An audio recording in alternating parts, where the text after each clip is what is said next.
Thumbnail में आपने देखा ही होगा कि कौन पूछ रहा है किससे कि क्या तुम मेरी बीवी को चाहते हो, क्या तुम मेरी बीवी के साथ रहना चाहते हो। जी बिल्कुल, आपको बता दें कि यहाँ पर आदित्य सीधा सवाल करने वाला है जयराज से।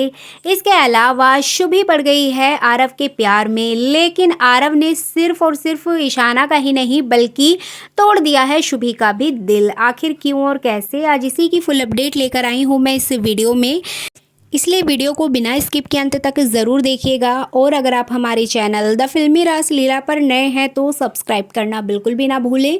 आप वीडियोस देखते हैं लेकिन चैनल सब्सक्राइब नहीं करते हैं, इसलिए प्लीज़ हमारे चैनल को सब्सक्राइब करें। आपको सारी इन्फॉर्मेशन इस चैनल पर ज़रूर मिलती रहेगी। तो चलिए बात करते हैं आने वाले एपिसोड की। तो यहाँ पर आप देखेंगे कि मंगल घर वालों के सामने ना चाहते हुए भी आरव के दबाव में आकर सभी घर वालों से कहेगी कि उसको ईशाना और आरव की धूमधाम से शादी करानी है, जबकि घर वाले नहीं मानते हैं और मंगल पर ही सवाल खड़े कर देते हैं।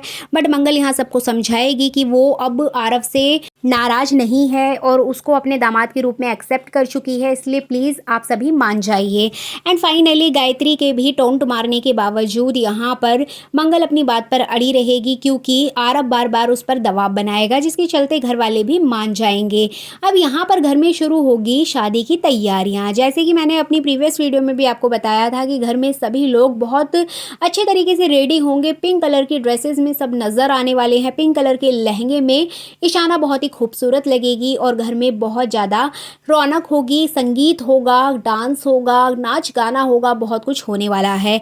इसी बीच आप देखेंगे कि यहाँ पर जो आरव है वो ईशाना को रूम में ले जाएगा, जहाँ पर ईशाना आरव के लिए कुछ बनाकर लेकर आती है और उसको खाने के लिए कहेगी। लेकिन यहाँ पर आरव अपनी असली औकात दिखा देगा। एक्चुअली वो उसके हाथ से जो भी बाउल होती है उसको फेंक के मारेगा। इवन वो उसका हाथ भी पकड़कर बहुत ज़ोर से दबा देगा। इवन उसको बहुत ज़्यादा हर्ट करेगा, उसको फिजिकली हर्ट करेगा। और यहाँ पर जो आरव है वो अपना असली रूप ईशाना को दिखाएगा। अब ईशाना यहाँ शॉक्ड हो जाएगी कि आरव ऐसा आखिर कर क्यों रहा है। वो तो खुद चाहता था कि हम लोग साथ में रहें, शादी करें, लेकिन वो मुझे इतना टॉर्चर क्यों कर रहा है। तो यहाँ पर आरव सीधे तौर पर ईशाना को कुछ भी नहीं कहेगा, लेकिन वो बात बात पर उसको टोंट मारेगा कि तुम इसी के लायक हो, तुम्हें यही ट्रीटमेंट सूट करता है। इस तरह से बहुत कुछ उसके साथ करेगा। अब यहाँ पर ईशाना बहुत ज़्यादा शॉक्ड हो जाएगी और रोते हुए भी नजर आएगी और उससे बार बार खुद को छोड़ने की गुहार लगाएगी कि प्लीज़ आरव ऐसा मत करो, हम लोग अच्छे से रह सकते हैं साथ में। लेकिन आरव ऐसा कुछ भी नहीं करने वाला है। इधर घर वाले ईशाना को बुलाएंगे संगीत में और ईशाना ना चाहते हुए भी वहाँ पर जाएगी और सभी के साथ डांस करेगी। अब डांस करते करते कहीं ना कहीं ईशाना बहुत ज़्यादा इमोशनली अंदर से डैमेज हो जाती है। उसको बहुत ज़्यादा बुरा लगता है कि जिस लड़के के साथ वो शादी कर रही है वो तो उसको बिल्कुल भी इज्जत नहीं देता है, रिस्पेक्ट नहीं देता है। अब यहाँ पर ईशाना रोने लग जाएगी एंड फाइनली उस डांस के बीच से ही भाग जाएगी, जहाँ एक और कुसुम, शांति, गायत्री सभी लोग मिलकर डांस कर रहे होंगे। इवन यहाँ पर मंगल भी डांस करती है, लेकिन जो ईशाना है वो बीच डांस से भाग जाएगी अपने रूम की तरफ। अब यहाँ पर मंगल शॉक्ड हो जाएगी कि आखिर ईशाना को हुआ क्या है। अब यहाँ पर मंगल दौड़ के जाएगी ईशाना के पीछे, तभी मंगल का पैर फिसल जाएगा और वो वहाँ पर गिर जाएगी। और यहाँ पर आदित्य आएगा दौड़ता भागता हुआ और उसको उठाएगा, उसके मुंह पर पानी वगैरह डालेगा, उसको होश में लाएगा। और यहाँ पर मंगल बहुत ज़्यादा बेसुध हो जाती है, क्योंकि ऑलरेडी उसकी तबीयत खराब है, इधर उसकी बेटी की टेंशन। तो कहीं ना कहीं सभी घर वाले मंगल की देखभाल में लग जाएंगे। लेकिन मंगल जैसे तैसे उठेगी और सबसे कहेगी कि प्लीज़ ईशाना को देखो, उसको कुछ हुआ है, वो कुछ छुपा रही है, वो हमें बता नहीं रही है। अब यहाँ पर आप देखेंगे कि जो कुसुम है और बाकी घर वाले ईशाना से बातचीत करेंगे और उससे पूछने की कोशिश करेंगे कि आखिर ईशाना हुआ क्या है। लेकिन ईशाना यहाँ पर किसी को भी कुछ नहीं बताएगी और बहाना बना देगी। वो आरव की सच्चाई नहीं बताएगी कि वो उसको टॉर्चर कर रहा है। बट फाइनली मंगल तो जान ही चुकी है कि कुछ ना कुछ तो गड़बड़ है ही। अब इधर बात करें मंगल की, तो मंगल जैसे ही अपने रूम की तरफ जाएगी तो वो देखेगी कि शुभी यहाँ पर आरव के रूम में होती है और वो उसके करीब जाती है। वन उससे कहेगी कि मैं आज आपके सामने कुछ कहना चाहती हूँ और मैं आपसे बहुत प्यार करती हूँ और मैं हमेशा आपके साथ रहना चाहती हूँ, प्लीज़ मुझे एक्सेप्ट कर लो। इस तरह से बहुत कुछ कहेगी। अब आरव तो पहले शॉक्ड हो जाएगा, लेकिन आरव जान चुका है कि शुभी सौम्या के साथ मिलकर काम कर रही है, तो जाहिर सी बात है वो मंगल और ईशाना के खिलाफ भी हो गई है। तो यहाँ यहाँ पर उसके पास एक अच्छा मौका है शुभी को पटाने का। एंड फाइनली वो शुभी के लिए सब कुछ करने के लिए रेडी हो जाएगा और कहेगा कि मैं हमेशा तुम्हारा साथ दूंगा, हमेशा तुम्हारे साथ रहूँगा।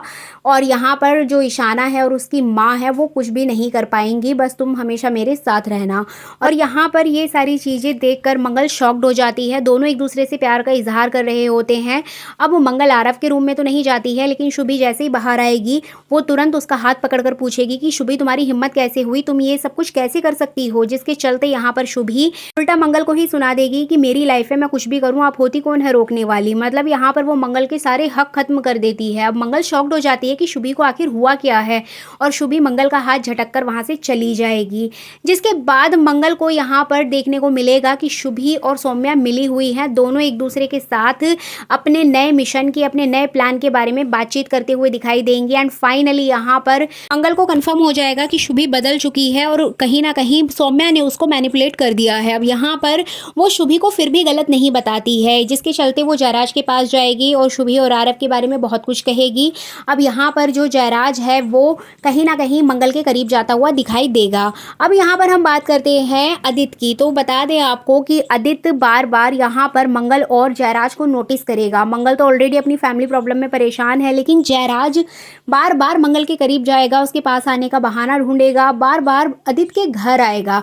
अब ये चीज़ें कहीं ना कहीं आदित्य नोटिस करता है, तो वो डायरेक्टली उससे पूछ ही लेगा कि आपको क्या हुआ है, आप क्यों बार बार हमारे घर आ रहे हैं, आप कब से मंगल की इतनी परवाह करने लगे और मंगल के प्रति इतना ज़्यादा अच्छा व्यवहार कैसे करने लगे। आपको तो औरतों से नफरत थी, तो आज आपको मंगल इतनी अच्छी क्यों लग रही है।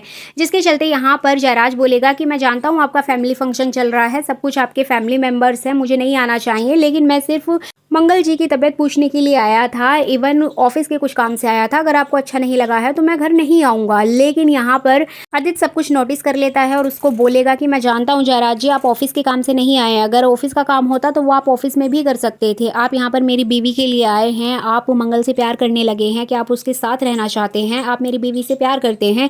इस तरह से डायरेक्टली वो उससे ये क्वेश्चन करेगा, जिसको देखकर सुनकर कहीं ना कहीं जयराज शॉक्ड हो जाएगा कि एक ऐसा आदमी है अपनी बीवी के लिए इतनी गलत बातें बोल रहा है। यहाँ पर जयराज उसको बहुत कुछ खरी खोटी सुनाने वाला है और कहेगा कि आपको शर्म नहीं आती, आप अपनी बीवी की रिस्पेक्ट नहीं कर सकते, तो आप उनके लिए ऐसा कैसे बोल सकते हो। मैं भले ही औरतों से नफरत करता हूँ, लेकिन किसी के लिए भी ऐसी बात कभी नहीं सोच सकता। और मंगल जी तो काफ़ी अच्छी हैं, वो अपने परिवार के लिए, सभी के लिए कुछ ना कुछ करती रहती हैं।